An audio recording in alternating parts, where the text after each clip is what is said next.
Hello and welcome to Stretford Paddock. We're here for the news this morning on June the 2nd. What is it? Tuesday? It's a Tuesday. Hope you're all doing well. Sorry we're a little bit late today. It's been a big rush getting here this morning, but I'm here as quick as I can. 6 minutes is a bit late. I do apologise for that, so apologies for anyone who's sat there waiting for the last 5 minutes. But we're here now, and that's all that counts, really. Hope you're all doing well. Like I said, it's another Tuesday, isn't it?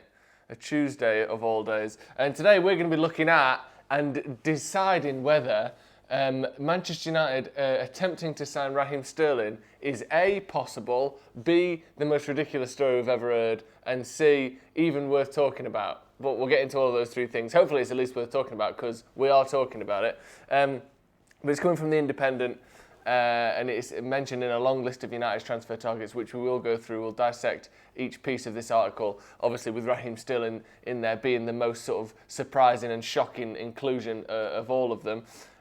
First of all, before we get into that, let me know in the comments whether you think Raheem Sterling would be a good signing for United. I know it seems far-fetched, it seems impossible, and I agree that it probably is one of those signings where you think, hang on a sec, who's saying that? Who's saying that then? But in theory, would adding Raheem Sterling to Man United squad take us up a notch? Would it take us to the next level? Sterling, an anti-United player, because he's played for Liverpool and City. Yeah, that does that can tarnish a reputation. I'll give you that. I'd rather have Andy Tate on our right wing, and he's, you know what, he's not bad. I agree, it's ridiculous, Joe. Yeah, exactly. We don't need someone else on the left. We just need Sancho on the right. Well, let's hear it. Let's hear him out first. This is The Independent, which The Independent are one of those where, again, they seem to be sort of a notch up from the likes of the Daily Star, the Express, the Metro. They seem to be sort of a step up from that, which is why I'm including this, because usually you get these sorts of stories, the likes of Raheem Sterling, these sort of, you'll see like United linked with shock move for Aguero. You're like, oh, it's not happening, is it? But with it being The Independent, and I know that, you know, they're not BBC or The Times, but they are sort of one above, you know, there's all the sort of the blogs and the people who are like, oh, I'll tell you it would be good, you know, United should try and get Cristiano Ronaldo.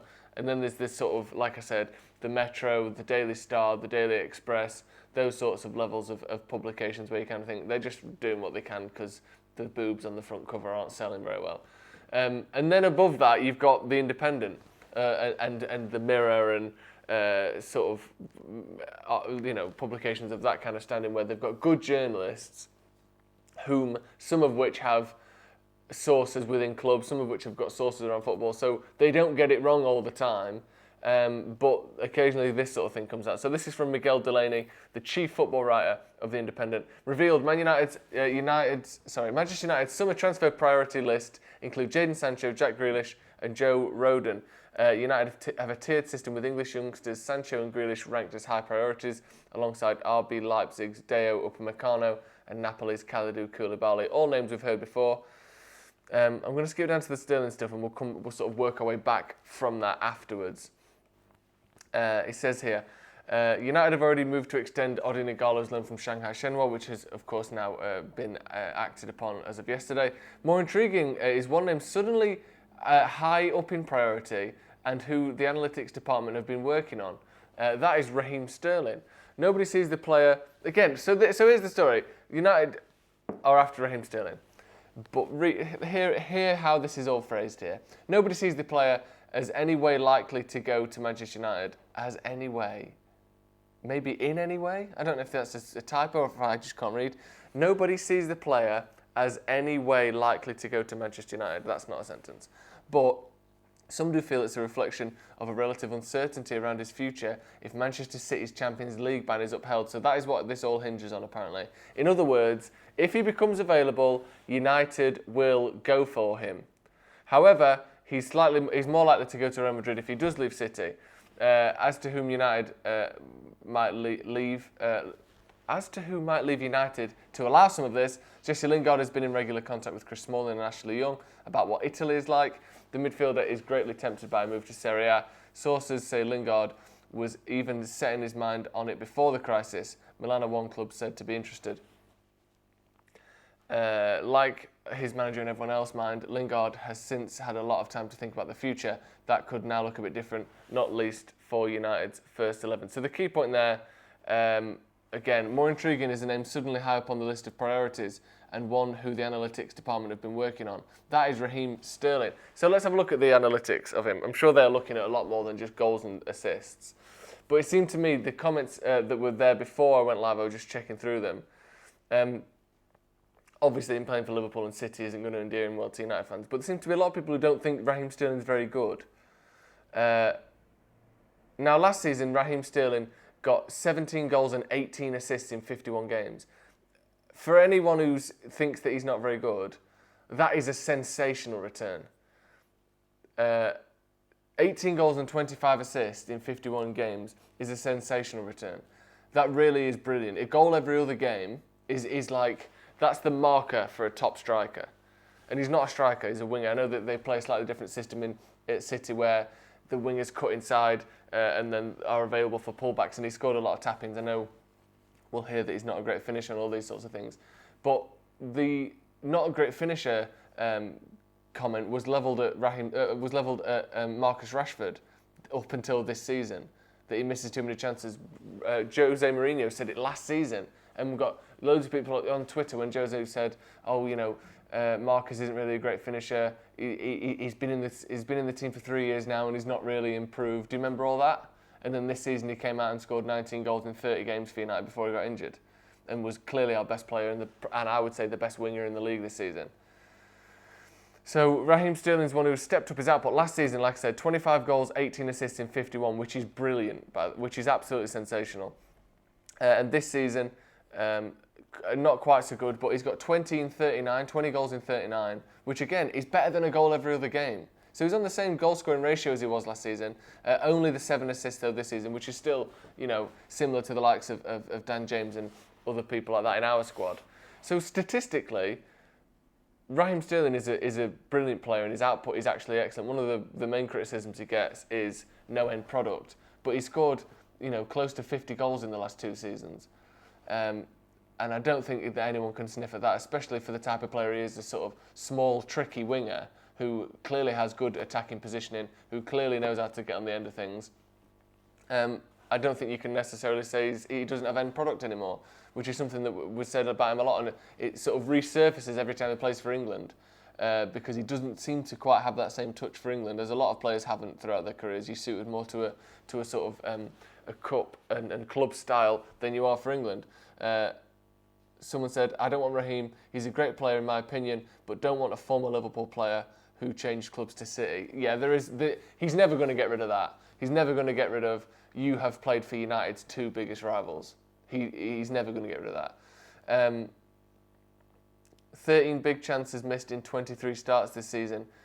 His goals could clearly be higher, which is kind of scary. Ben Sorville there. I would have to check on the amount of big chances missed by top strikers, because I know that all strikers miss chances, and I know that you can look at compilations of Lewandowski missing chances, of Luis Suarez missing chances. All top strikers in the world miss chances.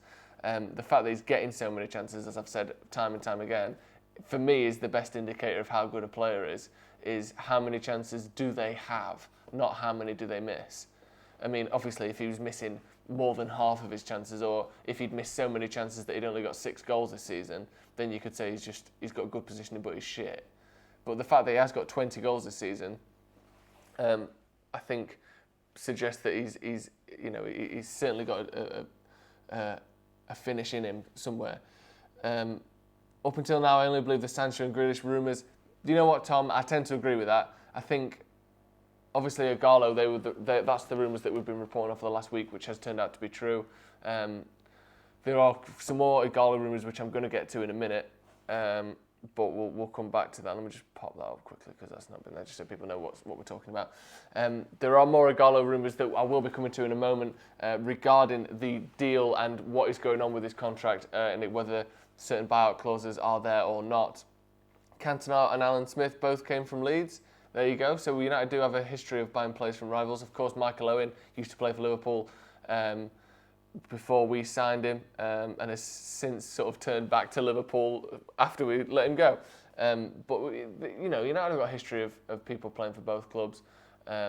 Not usually going from City to United, but I would say, to be honest, that is because that when people leave, you look at the likes of Dennis Law being an example. He left Man United not because he was taking a step up to City. And same with Peter Schmeichel, he wasn't taking a step up. These are players toward their end of their career who sort of were like, right, I'm going to leave United, let's go to somewhere nearby.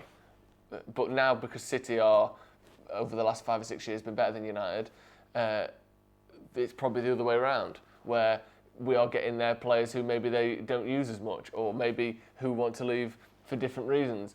And obviously that shouldn't necessarily be the case. And this is a slightly different case to that because this is more to do with the Champions League ban that they've had. But there's no certainties of getting Champions League with United, unfortunately.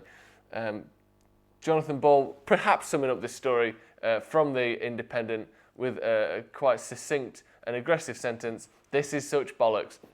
And it may well be bollocks.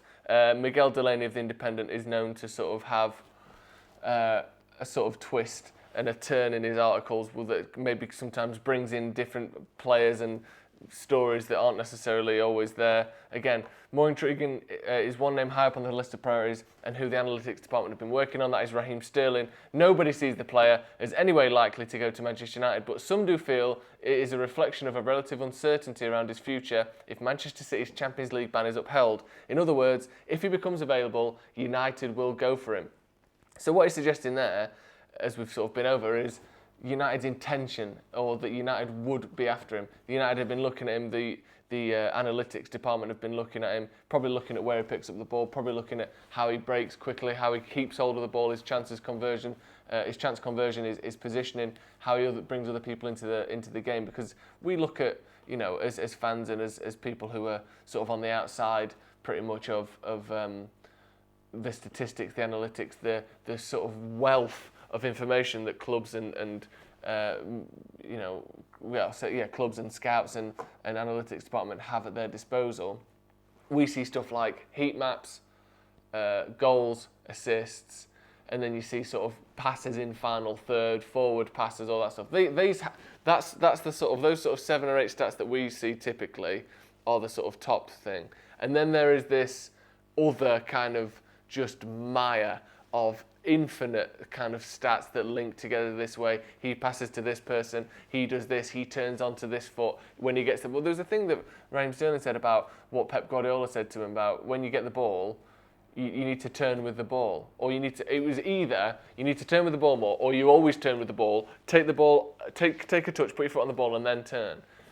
And they know all stuff like that. They know what foot they receive the ball on. They know which way they turn. They know how often when they're squaring up a man, whether they try and go past him and which sides they try and go past him on. They've got all this information and all these statistics that you just don't have access to publicly because it costs money, because people have to input all of this data all the time.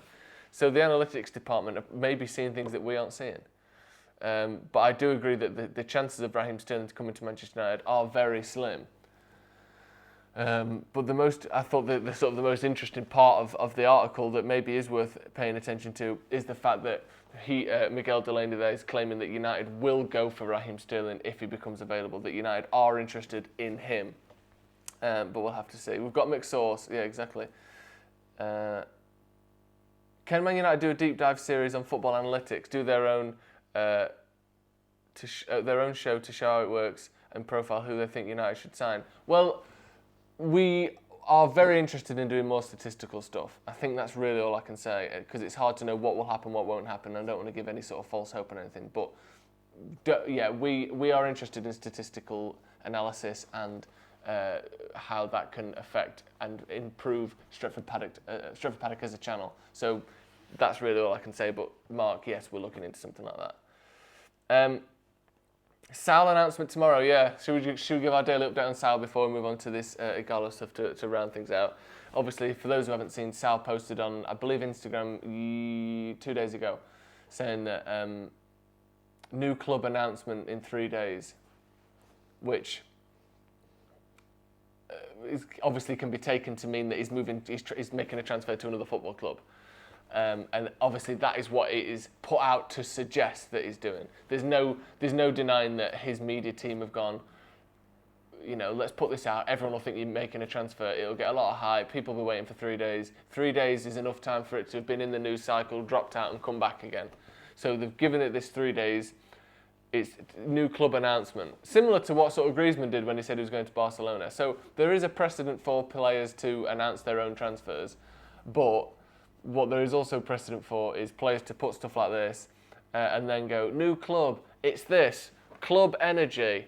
This new energy drink in a can, only, do you know what I mean? And it's something that's just called club. Or it's like wine club, or shoe club, or pro clubs. So I think the understanding and the suggestion from everything I've seen, and I've looked into this a decent amount because no one really knows is the truth, is that it's nothing to do with a transfer. Fabrizio Romano did come out and say that he, as far as he's aware, it's not to do with a transfer.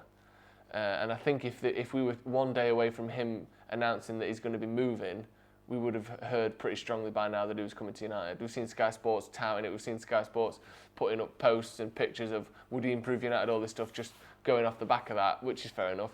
But that has kind of proliferated this idea that he might be coming to United when really, I think Sky Sports are just kind of capitalising on him putting this post out. And then the obvious link is United, and we've made mention of it in these videos, and I think we've posted about it on social media as well. But really, I haven't given it too much credence and too much weight because I don't think it's going to happen, and I don't think it. I think it's a marketing thing on social media for him to say, "I've joined Club Penguin" or whatever it might be. Do you know what I mean? It's going to be that kind of thing. Anyway, next story.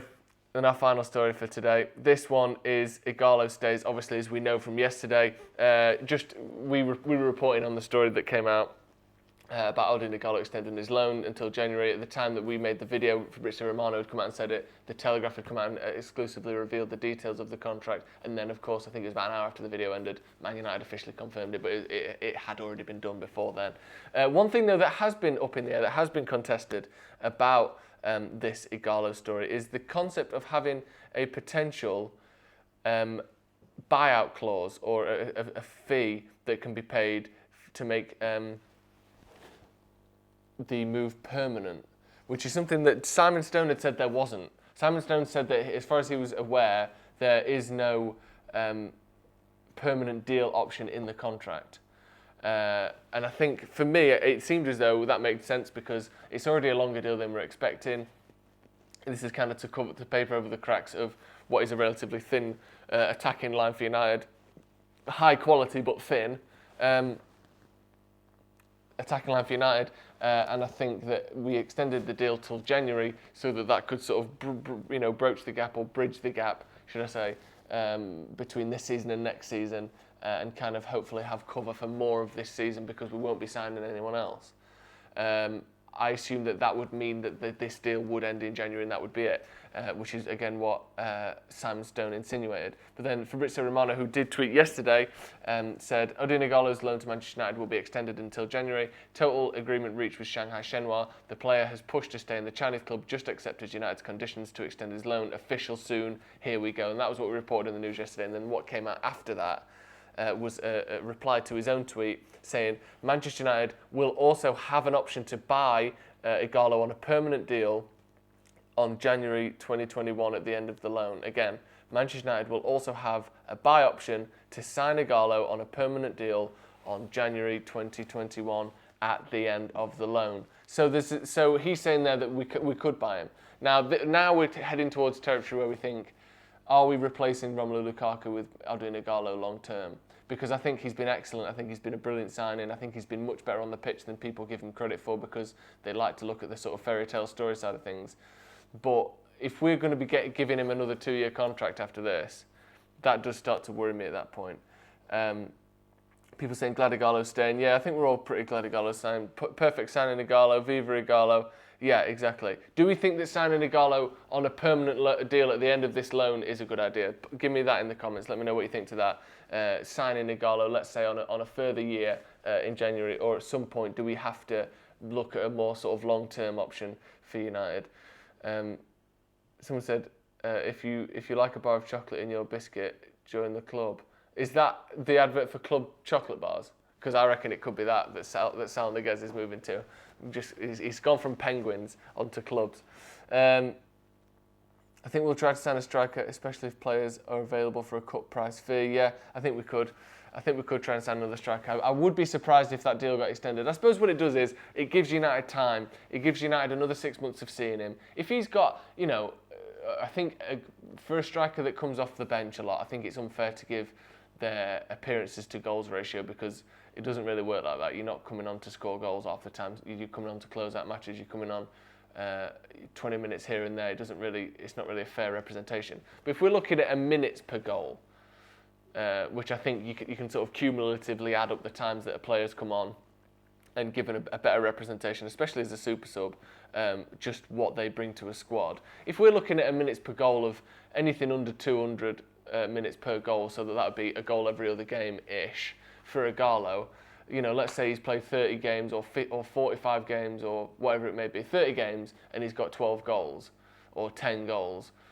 I think you can maybe look at extending that deal. If he comes on and he looks okay here and there, but he's not really done a lot, it is drifting towards a potential what we're doing here type situation, isn't it? Someone said, I'd be worried if we tried to sign him on a permanent deal after this. It would go completely against the ethos that we're trying to build. Yeah, Halvard saying I would have a buy option. I would say having a buy option is a good idea. And then we can evaluate if it's smart to keep him when we reach January. It would be dumb not to have a buyout clause if he goes wild. That's actually a good point, because if he goes, like I said, if he goes wild, if he gets 20 goals in 30 games, or maybe not that many, but he really is an excellent option off the bench. If he's sort of Solskjaer-esque in his performances, who I think is underrated as a player, by the way, even though people do rate him highly. If he's that kind of level where you go, he's genuinely a top class sub option, rotation option, then all of a sudden China, Shanghai are going to want 40, 50 million for him. Whereas I suppose if there is a buyout clause now of 20 million or whatever it may be, I suppose it's good future proofing for the deal to have that in place, isn't it? If we're top of the league in January, you better stay. No man can have the heart to take away those trophy celebrations from him. Oh yeah, that's a good point, isn't it? Imagine if we're not top of the league, but if he came in, did really well, helped us out in a couple of trophies next season, and we win something, and he's sat at home, just gets his medal in the post for winning the Premier League or something. We're not going to win the Premier League, but yeah, Ighalo just getting his medal in the post, having sort of fired us to first place at January. That's too sad to bear, so yeah, we better keep him on for that. Right, that's going to be all for us at the moment. Like I said, we'll be back at 4 o'clock. We're always back at 4 o'clock. There's a video at 4 o'clock pretty much every single day on Stretford Paddock, and today it's going to be a podcast, so make sure you check that one out. It should be very fun. If we're chasing the title, we will extend it to the end of the season. That's a good point. Yeah, it doesn't necessarily have to be a 2 or 3 year deal, does it? It could just be a 6 month deal. It could just be a 1 year deal. So that's a good point. I think more importantly, it gives Greenwood time to see how he comes on, and pressure for Martial, and also a rest for Martial, so he doesn't have to play every single minute of every single game. But like I said, we're going to be back at 4 o'clock for the podcast. Make sure you check that one out here on Stretford Paddock. Thank you very much for joining me. Hope you all have a lovely day. It's sunny here again. If it's sunny where you are, have a little sunbathe, stay safe, don't go near anyone, and we'll see you in a bit.